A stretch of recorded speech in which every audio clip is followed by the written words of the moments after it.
Менің әріптесім Габдуллин Райбек екеуміз Америка Құрама Штаттарындағы 2025 Multiple International Open жарысына жолдама алдық. Сәлем, менің есімім Габдуллин Райбек.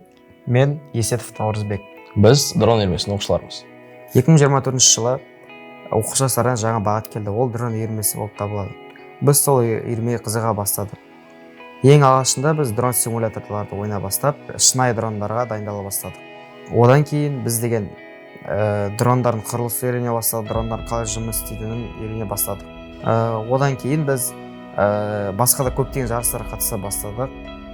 Айта кетсем, ол Центральная Азия немесе Алматы Течкап және де Аспан Кибер Компетишн, ең соңғы жарыс ол Аспан Фест. Біздің ең үлкен жүлделі жарысымыз ол Аспан Кибер Компетишн жарысы болып табылады. Біз сол жарыстан бір ай бойы дайындалып, 8 трассаны өтіп, спорт лига тарапына өттік. Менің әріптесім Габдуллин Райбек екеуміз сол жарысты ұтып, Америка Құрама Штаттарындағы 2025 Multiple International Open жарысына жолдама алдық.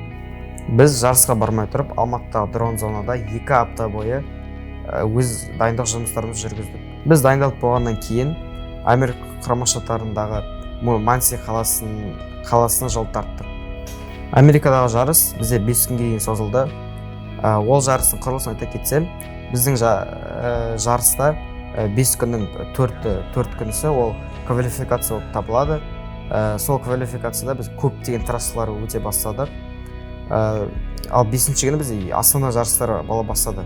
Біздің ең жүлделі болған трассы бізде Summer Cup деген трасса болып табылады.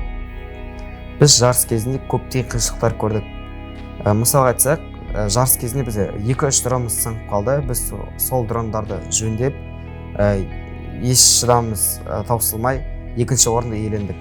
Бұл жарыс бізде өте ауқымды болды, себебі ол жарыстың қатысушылары 300-400 адамға дейін барды. Және де ол әрбір елдердің түкпір-түкпірінен ең мықты пилоттар болып табылады. Біз сол пилоттармен өзіміздің тәжірибелерімізді көрсеттіп, үлкен нәтиже көрсеттік. Бұл біздің дрон зонамыз. Бұл жерде бізде әртүрлі дрондар бар. Ол мысалы дроны для обучения, синематик дрондар және де гоночный дрондар. Бұл дрондарды біз әртүрлі қызметтерге қолданамыз. Мысалы синематик дронды біз видеоролик түсіру үшін арналған қолданамыз. Гоночный дронды біз гонкаға қатысқанда дайындаламыз. Және де бізде әртүрлі аппаратура бар. Дрондар басқару үшін мысалы мына пультпен біз әртүрлі дрондарды басқара аламыз. Және де шлеммен біз дрондағы вид с первого лица немесе first person view деген протоколмен дронның бірінші вид с первого лица қара аламыз. Бұл дронның ең основной компоненті ол фрейм немесе основа. Ол основаның үстінде бізде мотор, регуль, мозг, VTX және LRS модульдары тұрады. Бұл бізде LRS пен VTX модульдары екеуі бөлінеді, ол аналог және цифра.